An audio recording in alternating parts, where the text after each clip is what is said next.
Danielle folded her best blouse and placed it carefully in her bag. Her hands trembled a little. Today was the day. Her scholarship interview in New York, an Ivy League school, a chance to change everything. Her mum, Carolyn, stood at the kitchen counter, making tea, eyes darting between the clock and the window. She looked proud, but nervous too. "You have everything?" she asked, voice tight. "Almost," Danielle said, zipping up her small suitcase. "Just need my passport." From the hallway, Kelsey leaned against the doorframe, arms crossed. Her face was blank, calm. She watched her sister quietly. Danielle checked her desk drawer. Nothing. Her backpack, empty. Her closet shelf, still nothing. Her smile faded. "Mum, did you see my passport?" she asked, her voice rising. "It was in that folder last night, wasn't it?" Carolyn said, walking over. "The blue one. It's not there now," Danielle said, pulling papers out and spreading them across the bed. Kelsey stepped inside, moving slowly. "You sure you didn't drop it somewhere?" she asked. Danielle ignored her and dropped to her knees, checking under the bed, then the dresser, then the bathroom. Her breathing grew shallow. Panic was setting in. "I had it last night. I swear I did." Kelsey opened a drawer half-heartedly. "You're probably just overthinking. Try the kitchen." Danielle ran downstairs. Carolyn followed close behind. Drawers slammed, cushions tossed. Nothing. The clock ticked louder. Her flight was in a few hours. She needed to be at the airport now. "I don't understand. It was here," Danielle cried, voice cracking. Kelsey picked up a shoe and shook it like it might help. "Could it have fallen into the laundry or something?" "No," Danielle said, breathless, eyes wide. "No, no, no.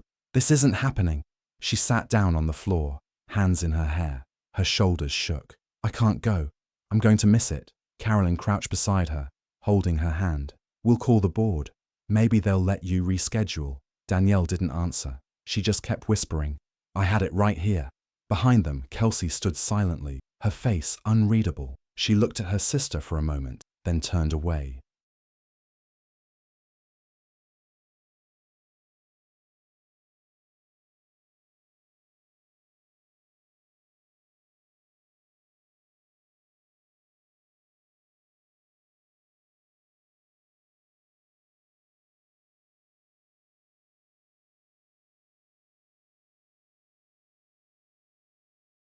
Danielle had always been the quiet one. She didn't talk much, but people noticed her. Teachers praised her work. She got straight A's, always turned in homework early, and stayed after class to help others.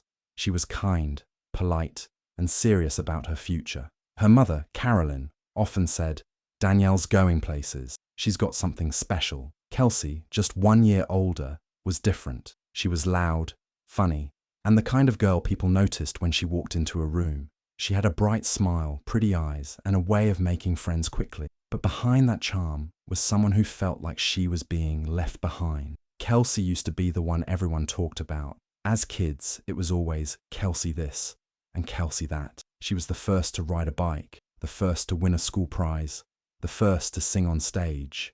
Carolyn used to call her my little star. But everything changed when Danielle started growing up. Danielle began winning awards, getting perfect grades, and teachers started calling the house just to say how smart she was. Slowly, the attention shifted. Kelsey didn't like that feat. She tried college after high school, but it didn't go well. She dropped out in her second year. Now she worked the morning shift at a small diner downtown. The pay wasn't great, and the hours were long. Each night she came home tired, smelling like coffee and grease. Meanwhile, Danielle was getting closer to her dreams. She stayed up late studying for exams, reading books on scholarships and interviews. Her room was full of flashcards, sticky notes, and books with titles like Winning the Interview and Scholarships That Change Lives. Carolyn worked part-time at a local bakery and picked up extra shifts whenever she could. Money was always tight. Some months, they barely managed rent, but Carolyn never complained, especially when it came to Danielle's education. "This scholarship could change everything," she would say. "It could open doors we never thought possible." Kelsey heard that often, too often. At night, when the house was quiet, Kelsey would lie in bed and stare at the ceiling. She wondered why everything felt so hard for her, but so easy for Danielle. She told herself it wasn't jealousy, just frustration. Sometimes she'd remember when their dad was still around. He left when Kelsey was 11 and Danielle was 10. One day, he said he had to go sort things out, and he never came back. Carolyn never talked much about it. She worked harder, held them tighter, and made sure they never went without food or school clothes. But the loss stayed with them. For a while, after their dad left, the three of them were close. Kelsey remembered holding Danielle's hand while they waited at the bus stop, or whispering secrets under the blanket during storms. But over time, things shifted. Danielle grew into her quiet brilliance. Kelsey drifted into the background. Sometimes she made small jokes about Danielle's books, or teased her about being Miss Perfect. Other times, she would borrow Danielle's clothes without asking, or make fun of how serious she always was. Danielle mostly stayed quiet, brushing it off, but deep down, those little things added up. Kelsey didn't know when it started, but she began to feel invisible in her own home. Even when she tried to act like everything was fine, that feeling of being second best wouldn't go away. So when Danielle's big interview day came, the day everyone had been talking about, Kelsey stood at the doorway and watched. Her sister looked excited, nervous, full of hope. Their mum buzzed around, checking details, ironing Danielle's blouse, packing snacks for the airport. Kelsey said nothing, just smiled slightly. Inside, she felt small, and maybe, for just a moment, she wanted her sister to feel that way too.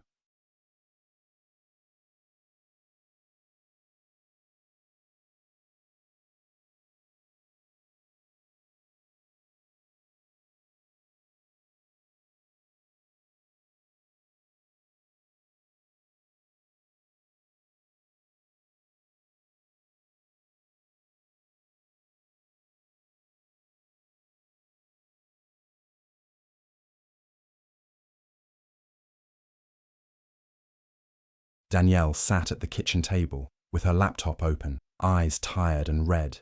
She had been sending emails all day, begging, explaining, hoping. She called the scholarship board again. A calm woman on the other end said, "I'm so sorry, Danielle. The interviews are over. We can't make an exception." Danielle didn't know what to say. Her throat hurt from holding in her tears. After the call, she sat in silence. Carolyn stood nearby, confused and upset. "I don't understand," her mum said, folding her arms. "How could you lose something so important? Your passport was the one thing you needed." "I didn't lose it," Danielle said softly. "I had it. I know I had it." Carolyn looked away, disappointed. "Then where is it, Danielle? People don't just misplace their passport the night before a big trip." Danielle didn't reply. She had no answer, just an awful feeling in her chest. That night, Danielle was walking past the hallway when she heard Kelsey's voice coming from her bedroom. The door was half closed. Kelsey was on the phone with someone. "I swear, she actually cried," Kelsey said, laughing. "Like full breakdown, real tears. You should have seen her." Danielle stopped. Her heart dropped. She stepped back quietly and returned to her room, her mind spinning. Could Kelsey really have done it? The next afternoon, while Kelsey was out at work, Danielle stood in front of her sister's room. She hesitated, then slowly opened the door. The room was messy, clothes on the floor, empty coffee cups, makeup scattered across the dresser. Danielle started searching, drawer after drawer, under the bed, inside old shoeboxes, nothing. Then she noticed the bottom drawer of the dresser didn't slide all the way in. She pulled it out completely, and behind it, stuck with tape to the back wall, was her passport. Her hands started shaking. She held it like it might disappear again. Her breath caught in her throat. It was real. It had been here all along. She sat down on the bed, the passport in her lap. A wave of cold washed over her. She felt sick, angry, betrayed. Later that evening, Kelsey came home. Danielle waited by the door, holding the passport. "Why?" Danielle asked as soon as Kelsey walked in. Her voice was quiet, but full of pain. Kelsey looked at the passport and froze. Her face changed. "You went through my stuff? You hid it," Danielle said. "You let me miss the interview. You watched me cry and said nothing." Kelsey's eyes narrowed. "So what if I did?" Danielle stared at her. "Why would you do that to me? I needed this." Kelsey stepped forward, voice rising. "You always get everything, Danielle. The grades, the praise, Mum's attention, everything. For once, I wanted you to know what it's like to lose." Tears filled Danielle's eyes. "You could have just told me how you felt, but you chose to hurt me." Their voices grew louder. Carolyn walked in, holding a grocery bag. She froze at the sound. "What's going on?" she asked. Danielle turned toward her. "She hid my passport. She did it." Kelsey didn't deny it. She just stared at the floor. Carolyn's mouth opened, but no words came. The room fell silent. She looked at both her daughters, one filled with hurt, the other full of guilt. and she didn't know what to say.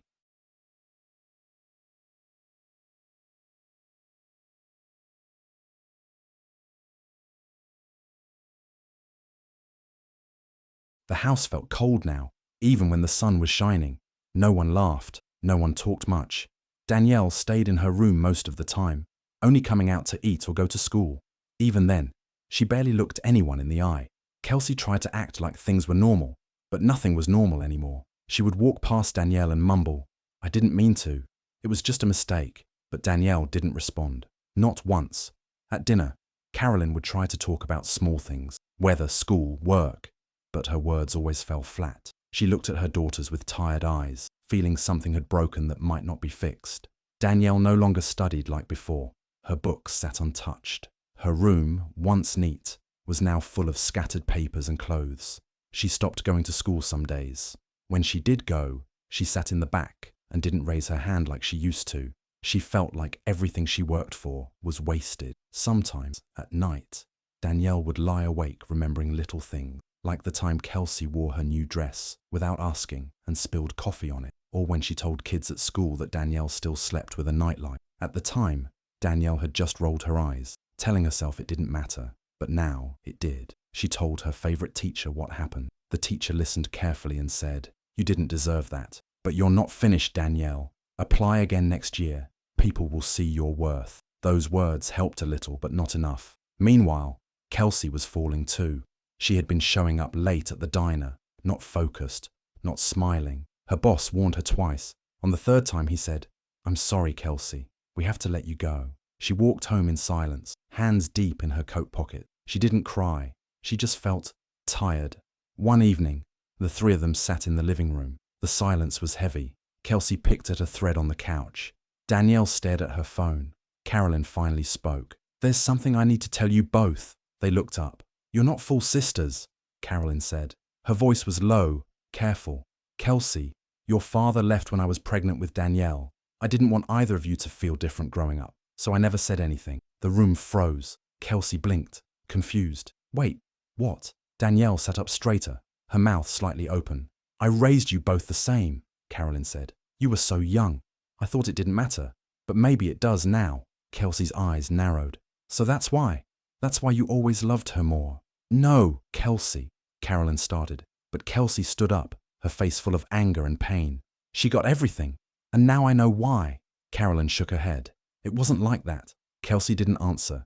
She walked to her room and slammed the door. Danielle sat still, the truth settling over her like a heavy blanket. It didn't make anything better. In fact, it only made the space between them feel wider.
One quiet morning, Danielle opened her email and saw a message from a university she had once dreamed about. It was short and to the point. A student had dropped out, and there was a last-minute spot open for an interview, but they needed a sponsor letter right away, within 2 days.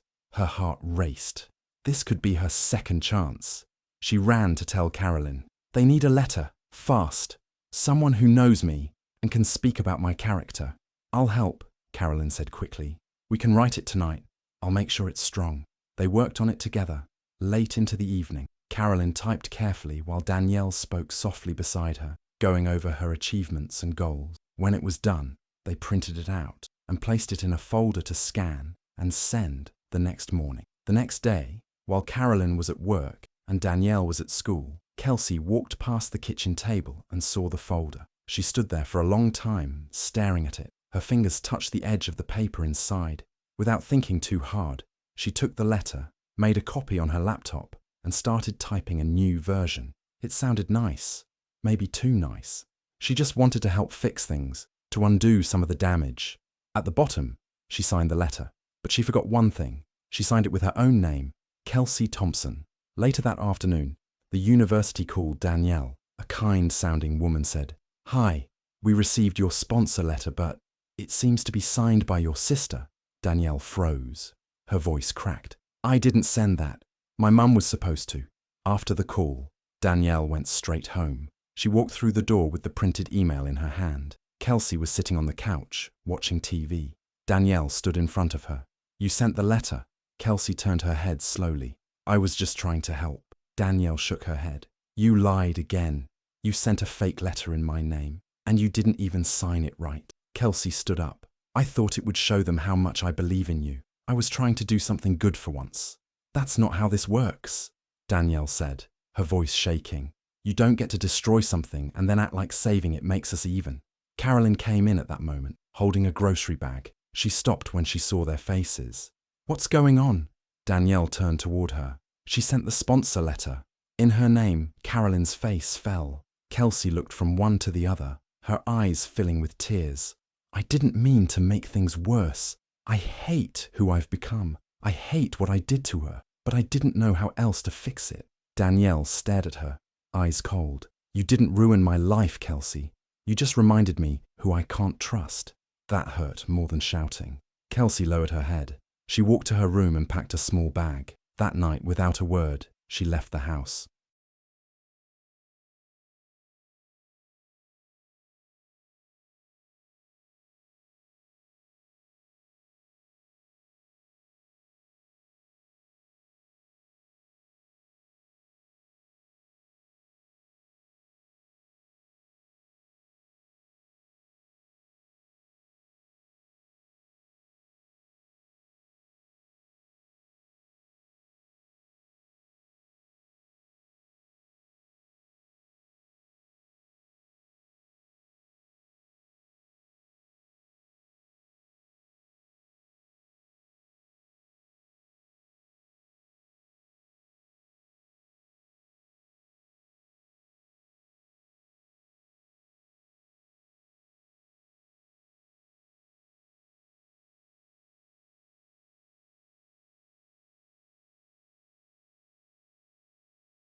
A few days after Kelsey left, Danielle sat at the kitchen table with her teacher and a school counselor. They had heard about the new interview chance and wanted to help. "We'll go over your essay again," the teacher said. This time, even stronger. The counselor helped Danielle practice interview questions. "You've been through a lot," she said gently. "That doesn't make you weak. It makes you real." Danielle worked hard, day and night.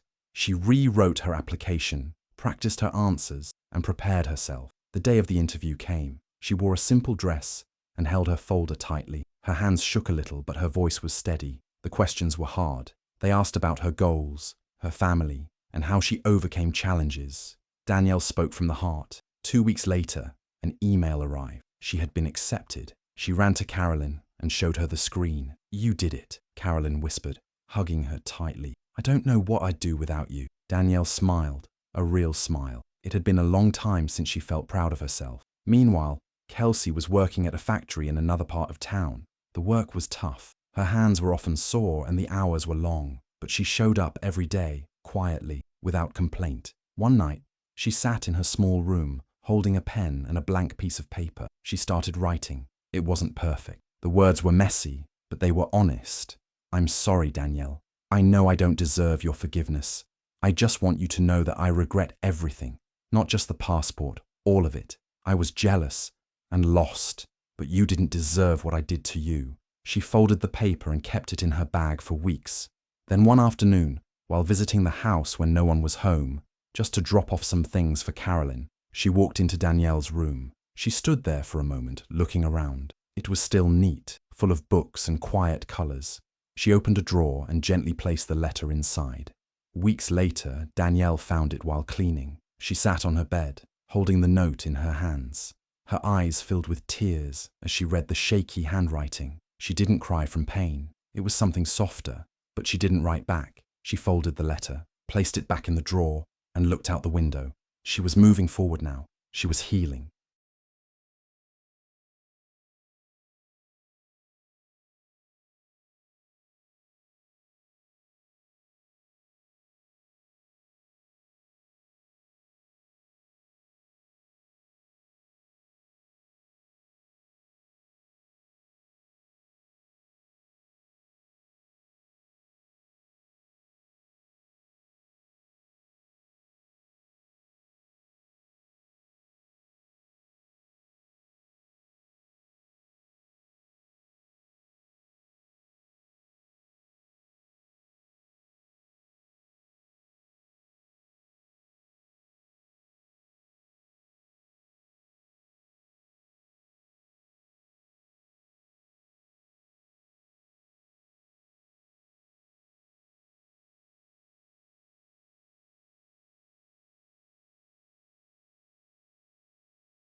The airport was busy and loud, but Danielle felt calm. She stood near the gate with her backpack on, and her acceptance letter folded neatly in her hand. Carolyn stood beside her, holding back tears. She smiled, but her eyes were full. You've made it, she said softly. I'm so proud of you. Danielle hugged her tightly. Thank you for everything. They held each other for a moment longer. Then the speaker called Danielle's flight. It was time. Danielle took a deep breath and picked up her bag. She turned to walk toward the gate, then stopped for a second and looked back. Through the large windows, she saw the city where she had grown up. The same streets, the same sky, but everything felt different now. In her mind, a quiet voice spoke. Sometimes, the people who hurt you the most are the ones who were hurting long before you ever knew. She didn't feel angry anymore. She didn't feel broken. She just felt ready. Danielle smiled softly, then turned and walked toward the plane. A new chapter was waiting. Thanks so much for sticking with the story till the end. If you enjoyed it, don't forget to like, share with a friend, drop a comment, and hit that subscribe button for more. See you next time.